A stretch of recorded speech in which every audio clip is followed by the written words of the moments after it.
Hello, and welcome to today's webinar, Funding the Future, How Bechtel Measures Innovation Program Success.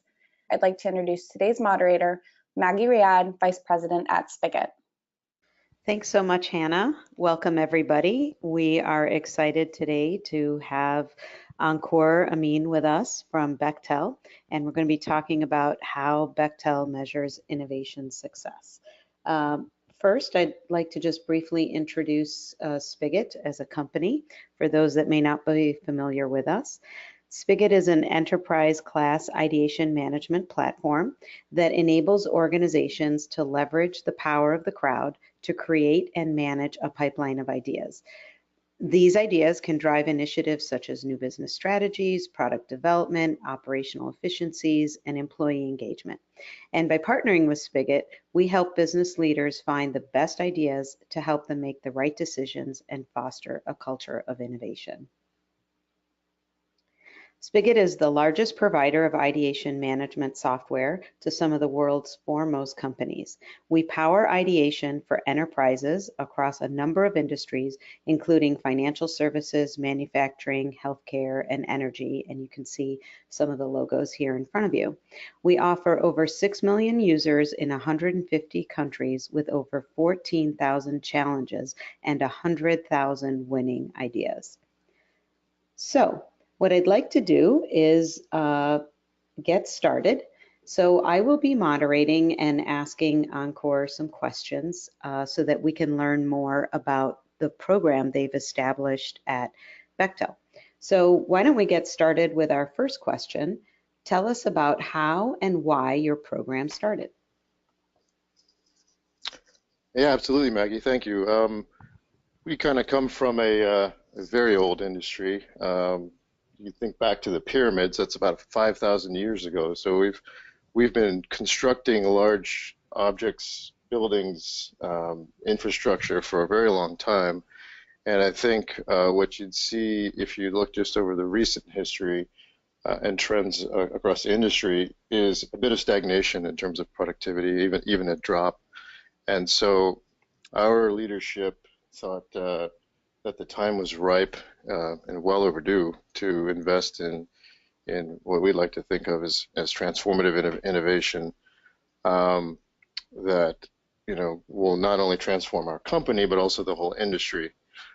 So about a little over 2 years ago, our fund, the Future Fund, was launched and under the charge of our Chief Innovation Officer. Awesome. And how did you get partnered up with Spigit? How did that come to be? We originally launched our sort of crowdsourcing program, which is kind of the crux of our innovation program, using a very kind of, you'll love it, archaic Excel file and an email mailbox, and ultimately that kind of advanced to an online form, and we thought there's got to be a better way to do this. And luckily for us, one of the first ideas was actually Spigit. Was let's invest in a crowdsourcing platform that can both do some of the administration, take care of some of the administration for us, but also make it a more interactive, social, and transparent process.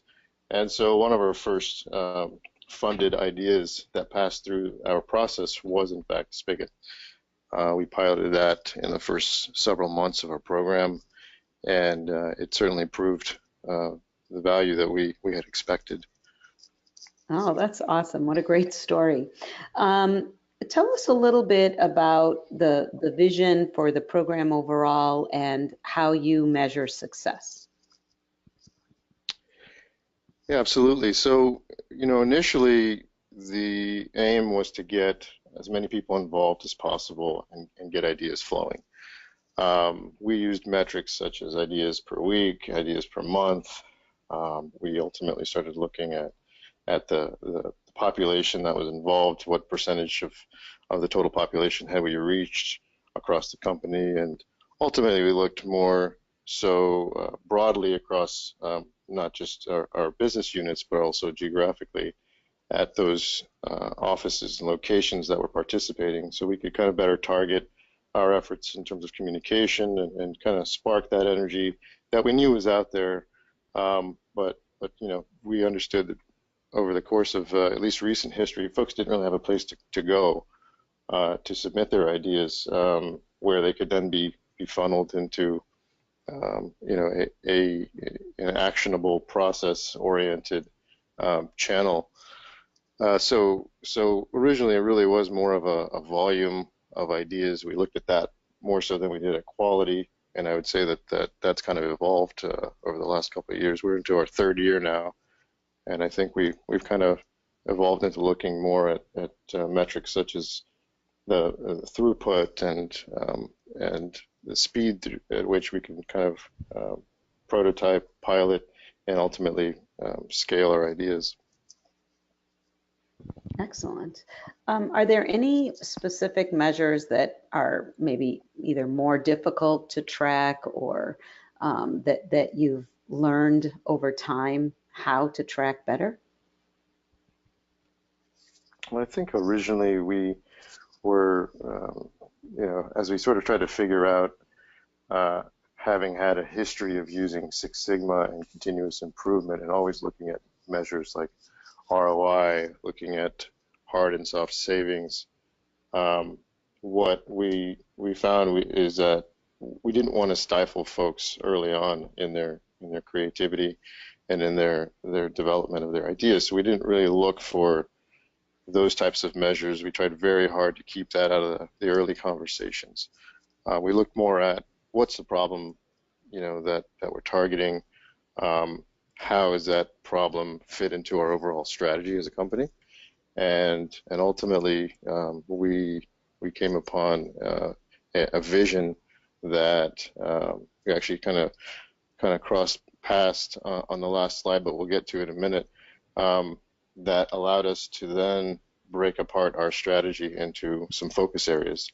And so we then started to really measure across those focus areas with respect to where are we on our roadmaps in those focus areas. You can see here we look at robotics, we look at autonomous equipment that is kind of like the driverless cars of construction. And we looked at other forms of productivity that come from, you know, better management of data, better connectivity in the field, and things like that. So I think we got a little more granular in how we measured where we were really focused, and that's kind of where the vision came into play. So this could be like the portfolio of different innovation activities and topics that you're measuring.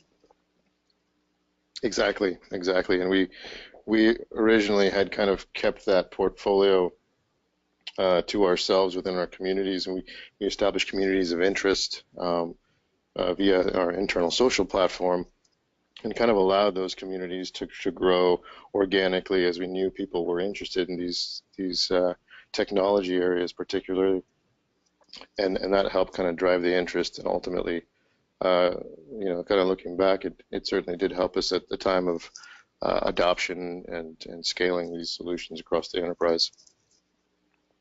Excellent.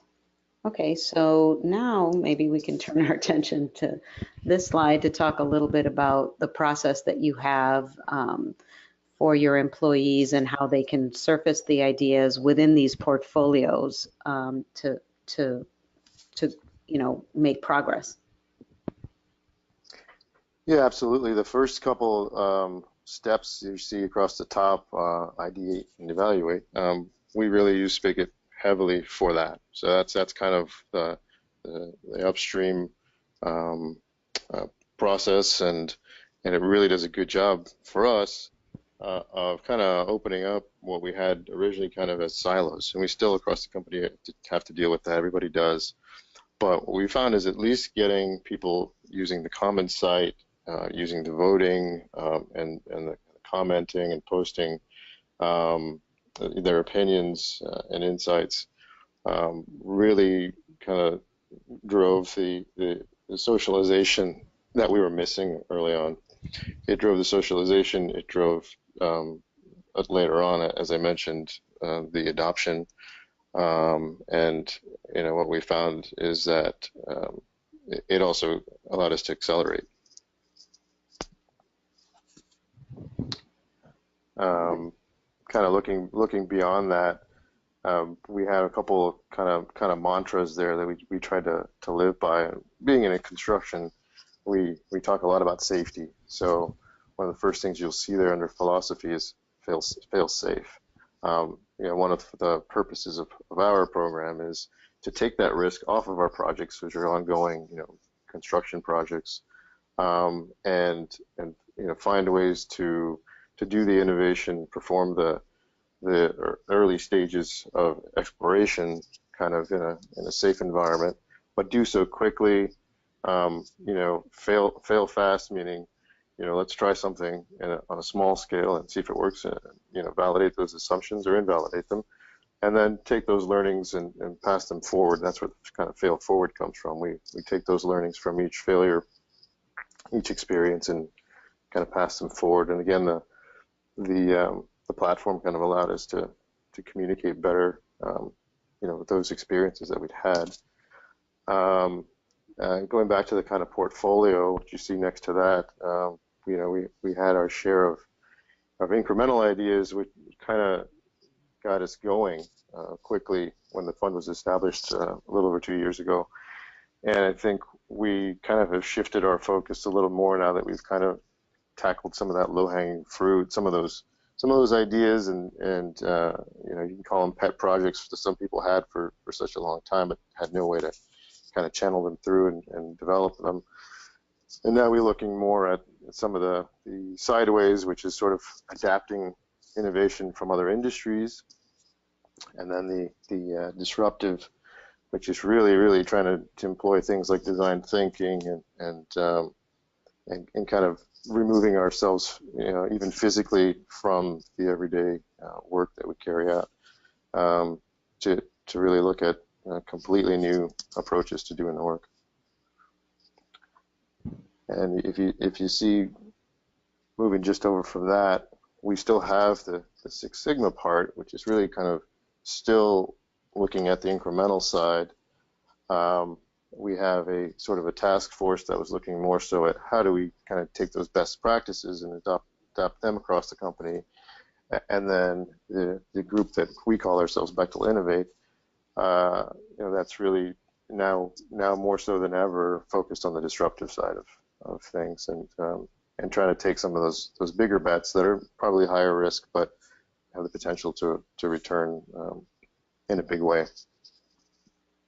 Wow, very interesting. Are you able to share with us some general statistics, like maybe how many ideas have gone through the Bechtel Innovate process? How is the funding looking in terms of the big bucket that was originally established, and maybe even a little bit on some of the participants? Absolutely. We started off pretty strong in our first year. Our goal was 100 ideas a month, and we exceeded that. So the first year we started off with around 1,400 ideas, and that was inclusive of a couple of time-bound challenges that we ran through Spigit. Even the early ones were very successful in terms of getting people involved and getting ideas in. And we're up to 3,000 now, including both the time-bound subject-focused challenges, as well as what we call our sort of always-on challenge, which I'm sure folks are aware of. It's sort of an open-ended site. Folks can come in and submit anytime across those subject areas that we kind of lay out in our vision. And I'd say that site is probably responsible for 60% of that 3,000 that have come through. And then, from there, I'd say we earlier this year actually committed the full amount, the 60 million, and all indications kind of point to call it a refill or a re-up for the years to come. So this was a sort of 3-year pilot, this being the 3rd year, and it's looking very promising, very optimistic for years to come that we will continue to receive funding to use in this manner. And in terms of the participants, I know you're a global company. Would you say that what percentage of participation are you seeing? Yeah, that's a good question. I think we early on we could only really see the people that were submitting ideas. So so we hit a mark of around 5%. In the first 12 months that we were a little discouraged to see. But I think when we moved over to Spigit for our always on, we found that a lot more people could engage. Not everybody has an idea.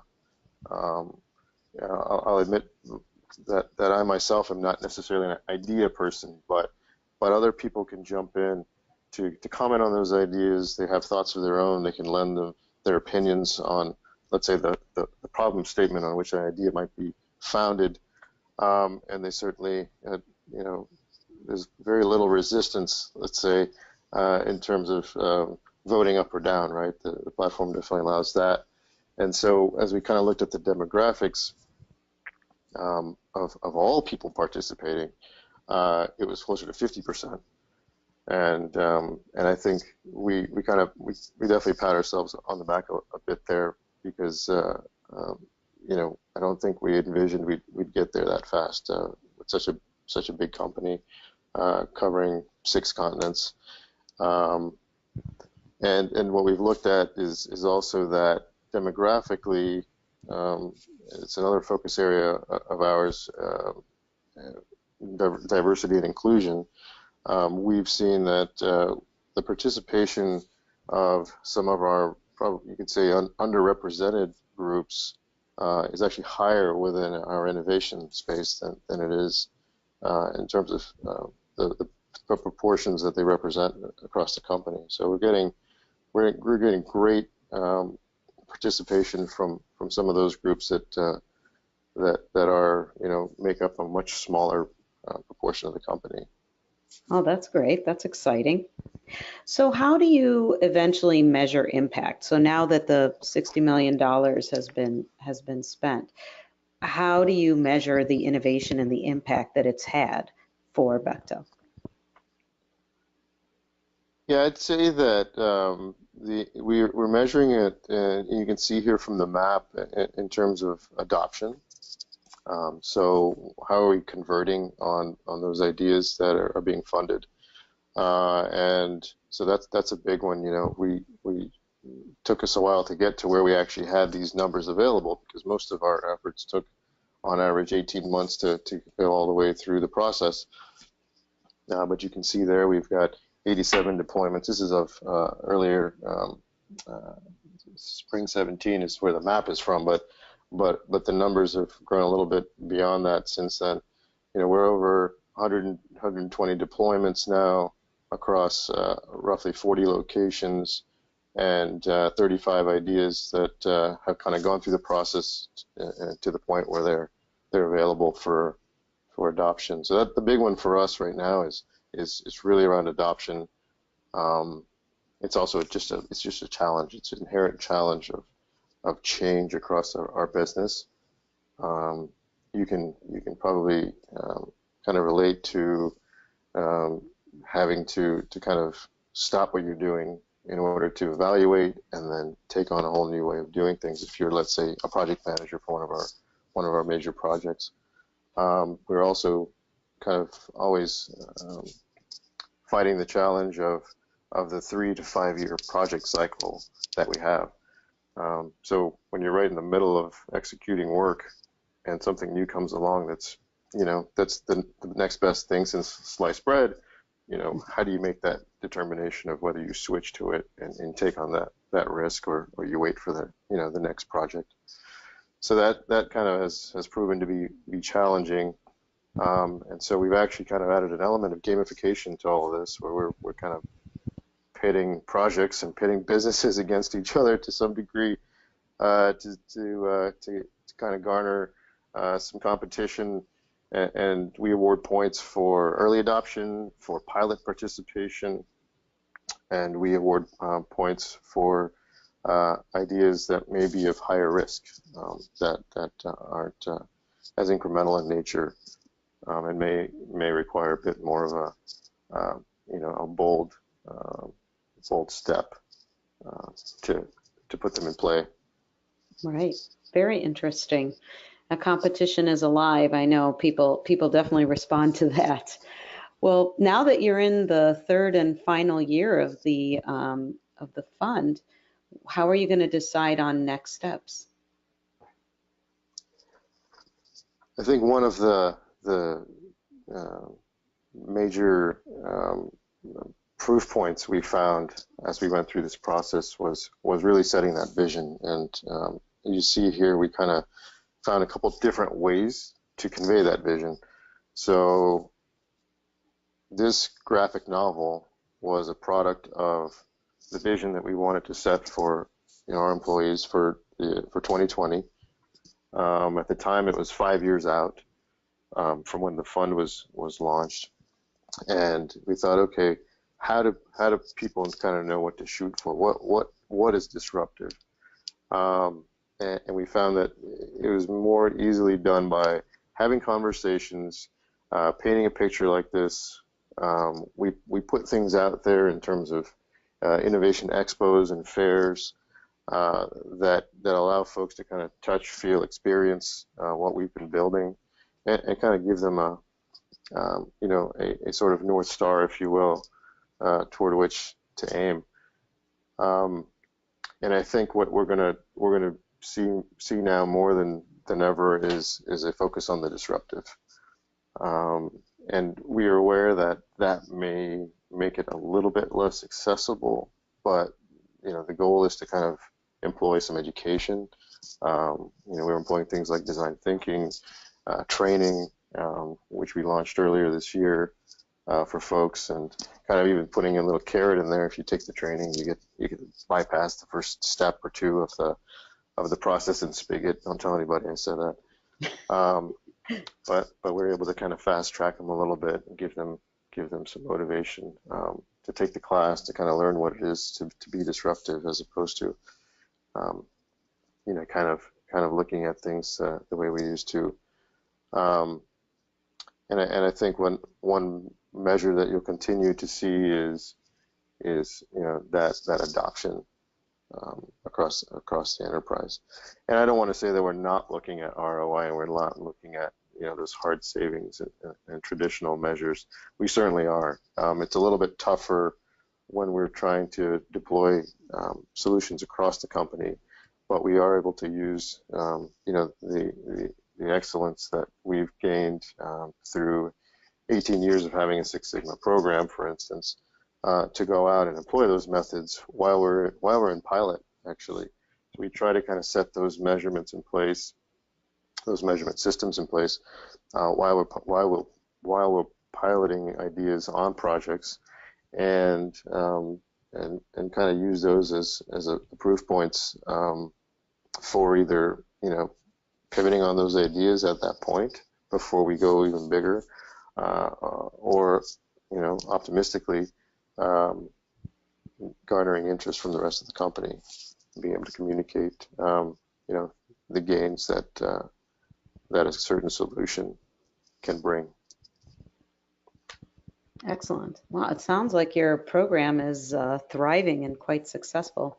Are there any specific recommendations you might share with our listeners today, now that you have been in the throes of it for a couple of years? Yeah, I'd say a couple of things. One is, and I kind of showed you this, have a process, right? We have a process that we communicate. It's action oriented at each step.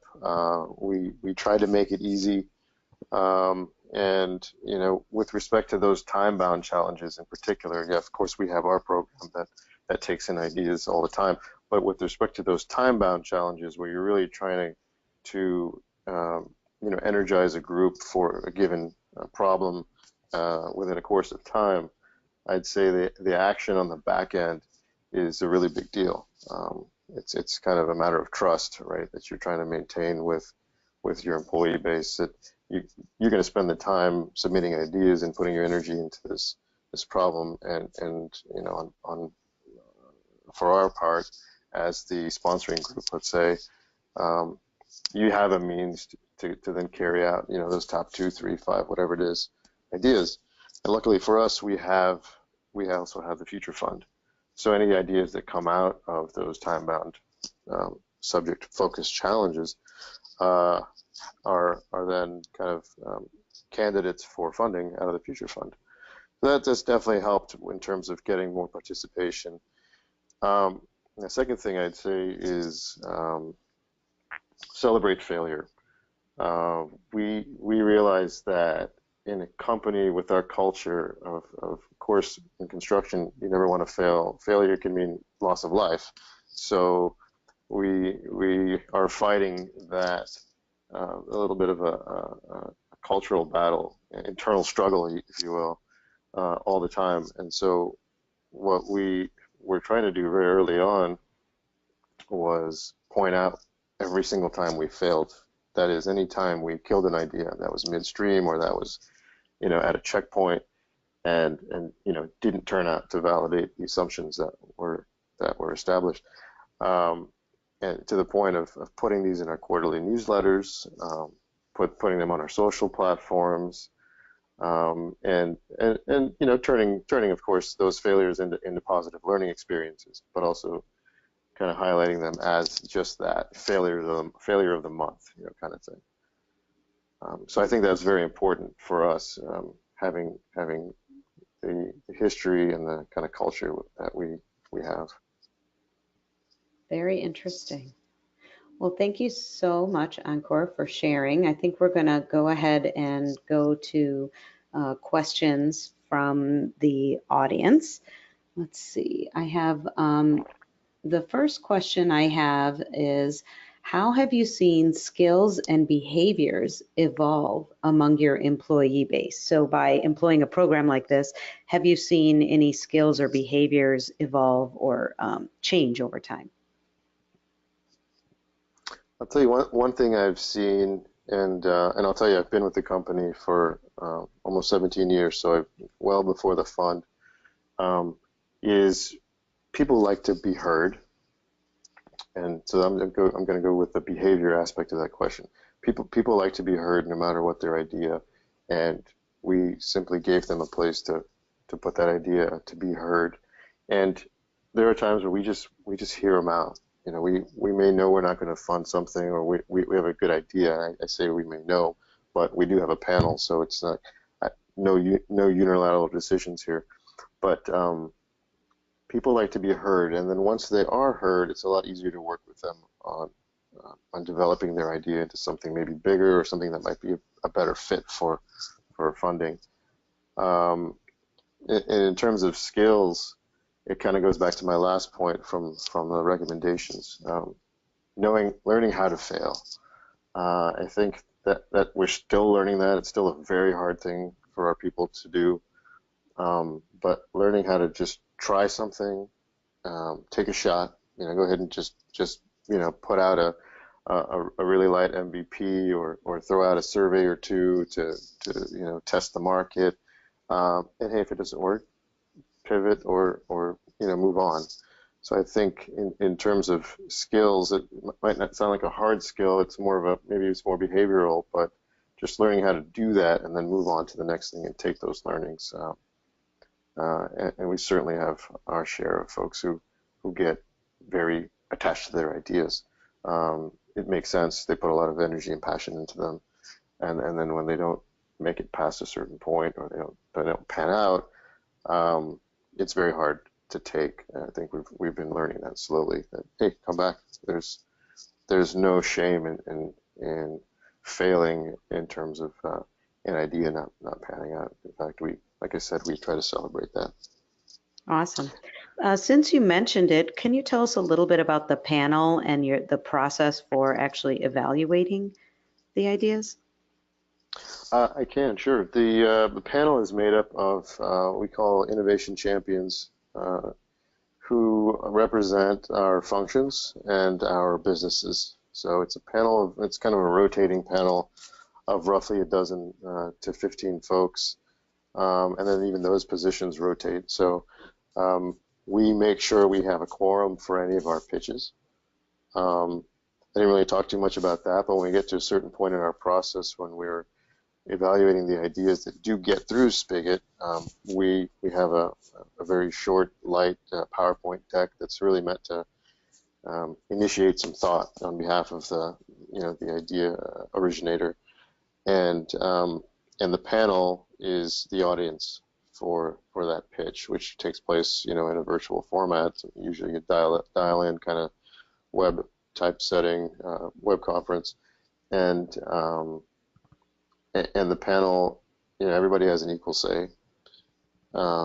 We kind of hear everybody out, no matter what their function or where they are in the company, and so the idea is to kind of democratize the process, so that it's not just a handful of us. There's no Mark Cuban or somebody like that on our panel to to sort of take it up on their own. We do try to reach consensus, but we're just looking for a simple majority and a good discussion, and ultimately somebody who can champion the idea through the process. Okay, great. So the next question I have is, prior to ideation and the Spigit platform, do you have a step to collect end user feedback, i.e. the voice of the customer? And is this something that is important to the process, and why or why not? So I think if it's prior to idea submission, did I understand that correctly? Yeah, the question says prior to, but I think the focus is on voice of the customer and maybe how you're inserting that into your process. Yeah, we're really kind of bringing that into the first phase of development. So it's really, we don't get into that until after idea has been submitted and we're evaluating it. The pitch deck gets into that a bit, but it is an activity that we actually want to fund. These ideas are coming from our employees, of course. So you can imagine gaining that voice of the customer is can be somewhat of a time intensive process. So we do include that as a piece of the first phase post funding and or post the securing of funds. And I should be clear also about where most of our focus is. Most of our focus is not necessarily on the products that we are delivering externally to customers. Of course, everything does translate into that product. But right now, our focus is primarily on more operational improvement and processes that make us more competitive and also at the end of the day provide more value to our customers. So the customers, when I say customers, most of the time in our case will be somebody who's internal and should be accessible. Oh, I see. Okay, so you're getting the feedback from your internal customers, but you also do take into account external impact on how an idea might evolve, or even though they may not see it firsthand, they may get the benefit of it because you're starting a new process internally. That's exactly right. They may see the benefit of it and that they pay a lower price. They may see a benefit in that there's a better safety record on their job site or in their operation. And so ultimately everything will translate into value for the external customer. But we have some tools that we use that are pretty standard for getting that voice of the customer internally. And then when we do have externally facing innovation, we have a similar tool set for gaining that. Excellent.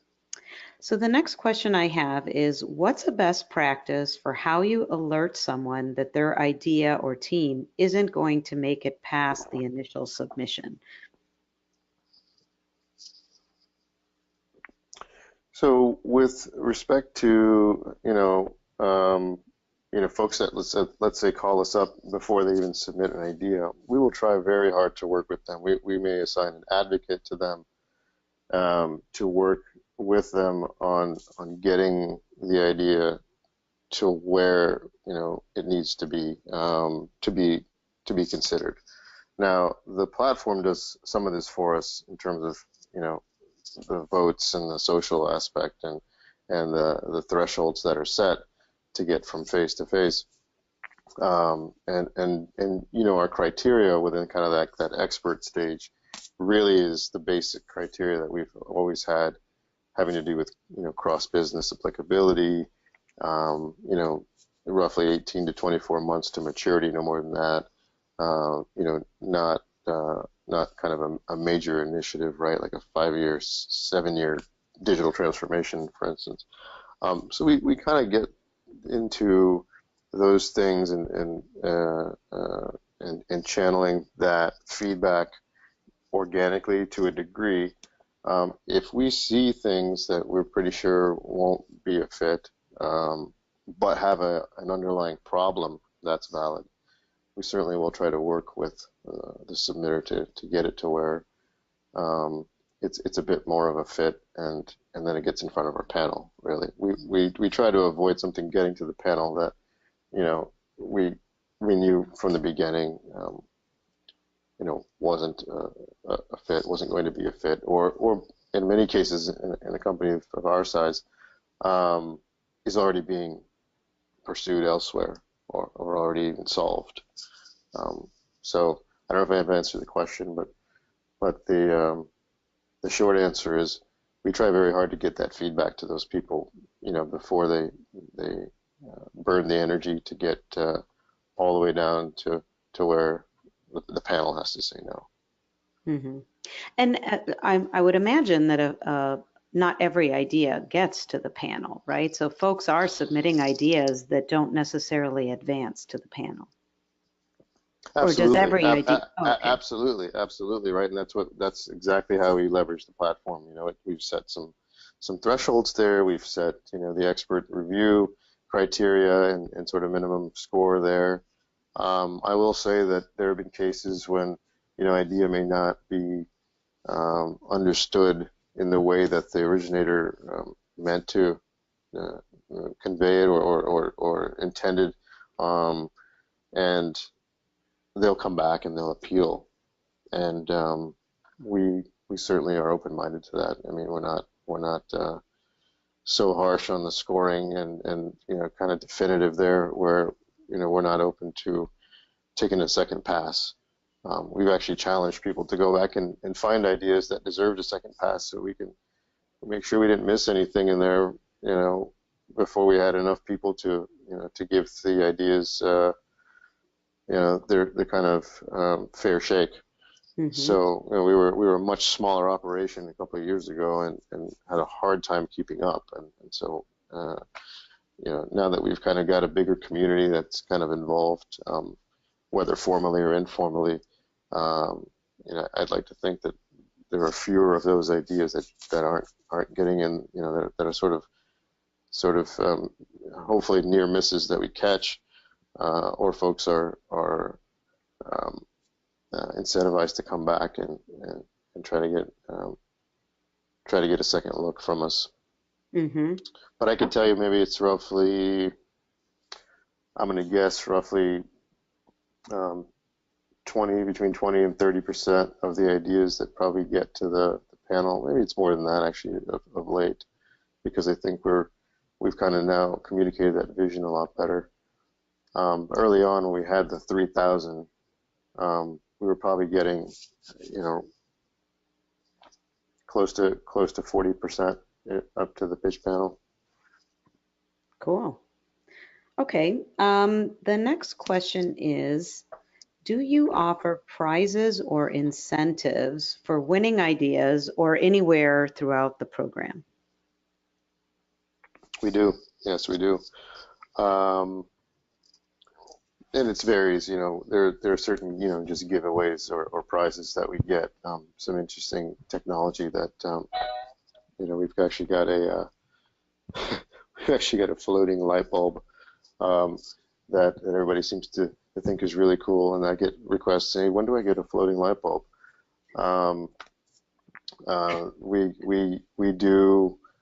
We don't have a incentive that is sort of communicated in that way. However, I think everything that we've done so far has been a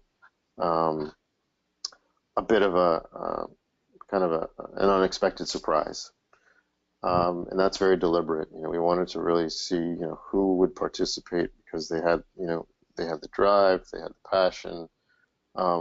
They were more motivated by the opportunity to work on the idea and be involved in that process.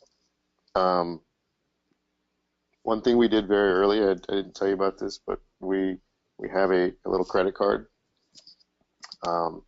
and we would award that credit card to the individual who received the monetary award, or the funding, not the monetary award, but the funding for their idea.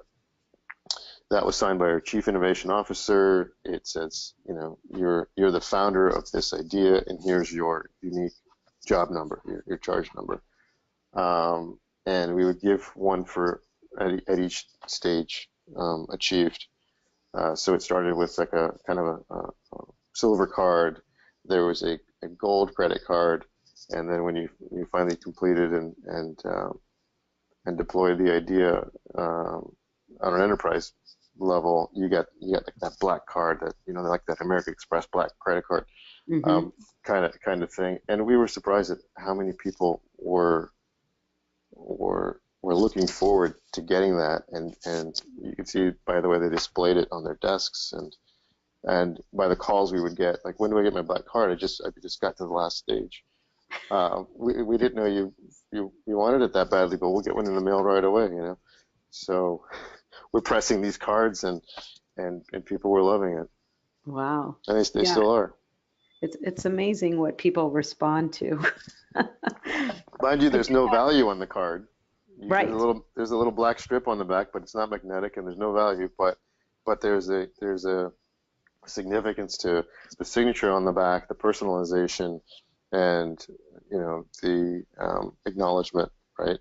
Yes. Yeah, and the achievement that they made it to the last stage. Exactly. I do have one looks like our final question. Any words of wisdom on how to frame or phrase a time-bound challenge question? Ooh, good one. I usually call up my Spigit customer success manager and get some help there. But no, I think we try to kind of use if you go back to kind of the design thinking mantra of empathy, how do I kind of get the intended audience to get kind of activated by this question? What is is the problem inherently sort of stated there? Is the sort of magnitude of the problem clear? We often use videos. We try to use a personal statement from a fairly senior sponsor. That helps a lot. But I guess you could say we sort of use the job to be done, or if you go back to the design thinking, you work your way to where you think the problem statement is indicative of or is conducive to producing the ideas that truly will address the problem, and making sure that's kind of somewhere within that challenge question or challenge statement. That's a great question for your Spigit rep, because what I have found is that I think I have got like a perfect problem statement, and I'll run it by somebody who's seen a lot more of these challenges, right? Like one of your colleagues, Maggie, and they're far more insightful because they've just done more of them. but also because they can see it from outside my industry. You know, I've been around the company for long enough that most of these aren't new problems to me. But the whole point, in my opinion, is to activate those people that aren't actively involved in the process today, even, right? So that's the whole power of the crowd, and and finding people outside of that domain that don't have that domain expertise to kind of jump in. So I'd say just a very extended answer to the question is, you know, how do you activate those people that don't know anything about this problem to be able to relate to it and then contribute? Because those really are the people I think that have the truly disruptive ideas. They're not bound by any sort of preconceived notions about how that idea works, or how that process, or how that that execution model works today. Right. Excellent points. Well, thank you so much, Encore. This has been very insightful. I think we've all learned quite a bit. And before we let everyone go, we just wanted to remind you all that we have our Ignite conference in San Francisco on May 1st and 2nd, where you can see lots of other companies that use Spigit and are driving innovation in successful ways. And, you know, it's 2 days of a lot of networking and sharing, similar to how this webinar went, and where you can ask questions and network directly with each other and learn from there. With that, I'd like to say thank you very much for your time and attention, and a special thank you to Encore for sharing all these great details. Yeah, thank you, Maggie. It was my pleasure.